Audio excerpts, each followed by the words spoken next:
Salak itu di musim raya itu sekitar di bulan 12, bulan 1 itu musim panen raya. Kalau 1000 meter persegi itu 250 kali 10 kg kali kita kasih harga di 5.000 saja lah. 7,5 sampai 8 juta.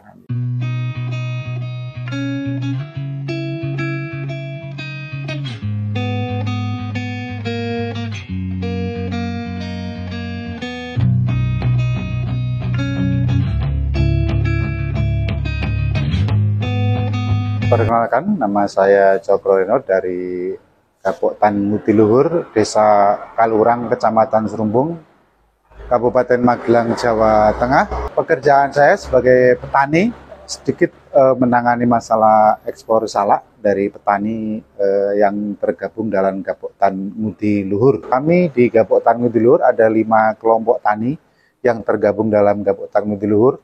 Dan itu terdiri hampir 600 petani. Jadi kita meyakinkan dan sosialisasi ke petani bahwa salak kita bisa go internasional. Itu prosesnya juga tidak mudah. Kita hampir 5-6 tahun meyakinkan petani karena untuk syarat-syarat untuk yang ekspor itu juga tidak mudah. Harus ada register kebun, sanitasi, dan semuanya budidaya yang dulunya manual dimulai diperbaiki dengan sedikit teknologi yang modern dan juga yang sesuai dengan SOP dan GHP yang ditentukan dari negara tujuan. Varietas kami di Kabupaten Magelang itu varietasnya salak ngelumut, dan itu sudah di SK-kan oleh Kementerian Pertanian dari tahun 93. Varietas salak ngelumut itu adalah identik dengan Kabupaten Magelang, dan terutama untuk Desa Kalurang itu hampir semuanya budidayanya salak ngelumut. Awal mula kita pembentukan kelompok tani pasti masih itu iuran, tapi untuk yang gedung ini, gedung packing house ini ada bantuan dari pemerintah pusat itu di tahun 2012 beserta alat-alatnya, tapi hanya 1 set.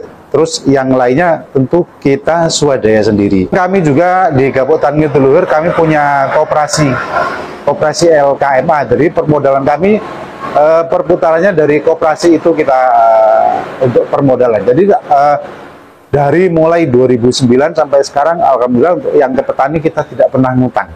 Jadi kita cash. Yang tergabung dan sudah teregistrasi itu sekitar 200 hektar untuk di Gapoktan Mudiluhur, dan jumlah petaninya sekitar 600 sampai 650 orang. Untuk rasa lebih manis, daging lebih tebal, dan kulit buahnya kalau sudah matang itu lebih kuning. Pasti itu ada perbedaannya. Mungkin kalau mendengar salak pondo, asli salak pondo di Kabupaten Sleman atau Provinsi DIY itu kan salak pondo. Nah, itu mungkin di daerah sana lebih kecil karena untuk tinggian tanahnya udah berbeda. Tanah itu salak itu yang bagus di atas 600 sampai 1000 meter MPDL. Kebetulan kami yang di sini itu sekitar 800. Jadi untuk ketinggian struktur tanah karena berpasir, berkah dari Merapi, dan mempengaruhi rasanya juga, rasanya lebih manis. Kita mendapat order dari buyer, kemudian kita orderkan di kelompok, karena kami berkelompok. Jadi di Gapoktan ini kita ngambil di kelompok. Misalnya ada dari petani dikumpulkan dulu di kelompok namanya collecting house. Kami di 5 kelompok itu sudah mempunyai collecting house semua. Jadi kita hanya membeli dari salak yang sudah terkumpul di collecting house atau di kelompok masing-masing itu. Setelah itu disortir di sana, dimasukkan sesuai dengan grade yang kita inginkan. Misalnya ekspor ke Kamboja kematangannya 60 sampai 65, nanti kalau yang ke Cina 55 sampai 60. Itu petani sudah mengetahui karena sudah berjalan lama, jadi dia tahu metiknya juga sesuai dengan grade yang kita inginkan dan pasar tujuan yang kita inginkan. Setelah dari collecting kita bawa ke packing house ini, packing house. Kalau di musim hujan, mungkin kita blower, kita keringkan dulu. Kalau yang tidak musim hujan, cukup seperti ini. Nanti setelah ini kita lakukan pembersihan dengan sikat pembersih. Karena kita nggak mungkin dengan manual, dengan sikat pembersih. Setelah bersih, nanti kita masuk lagi ke ruang sortase. Ruang sortase ada dua tahap, yang atas dan bawah. Setelah yakin tidak ada OPT atau tanah dan jamur yang lain, kita baru kemas. Itu nggak pernah disimpan, salak segar. Jadi petik hari ini, kirim hari ini juga. Jadi kami tidak pernah melakukan penyimpanan, dan Gapok Tan Ngidul hanya proses salak segar. Diamati untuk salak itu yang kematangannya 60 sampai 70 atau 60 65, itu kalau ekspor batas maksimal itu 70%. Mungkin salak yang seperti ini yang paling bagus untuk kelas ekspor. Ini kematangannya sekitar 55 sampai 60. Jadi belum terlalu tua. Karena kalau terlalu tua di atas 70 nanti ketahanannya di sana kurang kuat, Mas, tahanan. Salak itu di musim raya itu sekitar di bulan 12, bulan 1 itu musim panen raya. Tapi untuk di rata-rata kami punya estimasi dari setiap serumpun salak ya, itu menghasilkan 10 kg per tahun. Iya, per tahun. Dengan estimasi dalam 1 hektar itu, dalam 1000 meter persegi itu ada 250 rumpun. Kalau 1000 meter persegi itu 250 kali 10 kg kali kita kasih harga di 5.000 saja. Karena untuk harga kan naik-naik di 5.000 itu 5.000 kali 2,5 ton itu udah ya sekitar 7,5 sampai 8 juta gitu. Kalau omset dalam per 1000 meter persegi. Tujuan kami awal mula kita berdiri dari kelompok itu sebenarnya ya sharing, Mas. Awalnya sharing. Seperti apa budidaya tanam punya saya, dalam setahun ada kurang produksinya, kurang apa, mungkin yang budidayanya seperti. Jadi awal mulanya itu hanya sharing,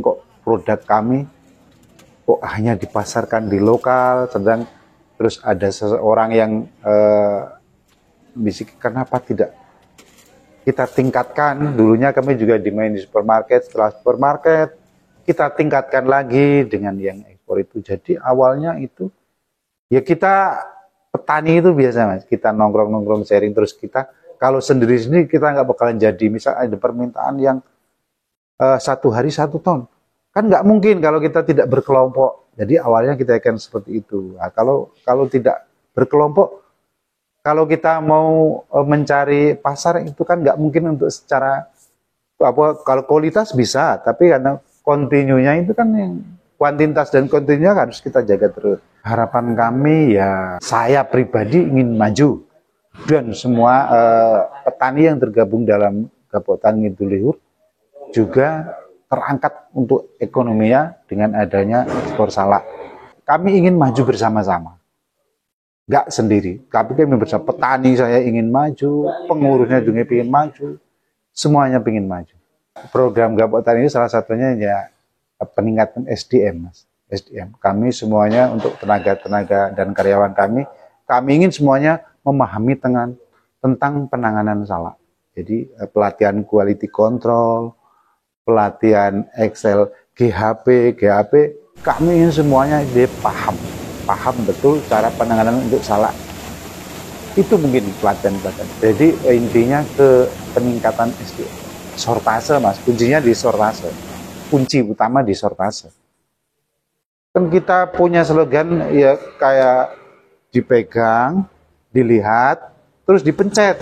Kalau Oreo kan berbeda. Tapi untuk salak itu kita pegang, kita putar, terus dipencet. Kalau dipencet dia lunak, pasti itu ada terlalu tua atau ada hama dan penyakit yang lain. Jadi kita tetap manual kalau untuk salak itu. Jadi kita satu persatu salak kita pegang. Itu seperti itu. Karena untuk menjaga kualitas. Karena nggak bisa dengan alat untuk salak itu. Kalau yang Gapok Tan itu menangani yang dari pembelian salak dari kelompok. Kalau yang CV Gapok Tan itu menangani yang salak ekspor. Jadi itu sudah kita bedakan untuk keuangannya sendiri-sendiri. Mungkin nanti di RAT, rapat akhir tahun, kami juga diminta pertanggungjawabannya. Kami bikin buku juga di setiap akhir tahun. Kita yang selama ini cenderung otodidak dan tradisional, mungkin kita bisa sama-sama belajar untuk produk unggulan pertanian kita itu bisa meningkat dalam arti produktivitasnya dan juga meningkat kelasnya. Kita harus semangat menjadi petani dan juga terus berinovasi salah atau produk yang lain dari pertanian kita bisa terangkat untuk yang ke kelas lebih tinggi. Dan jangan lupa subscribe channel YouTube Jejak Rezeki. Mantap.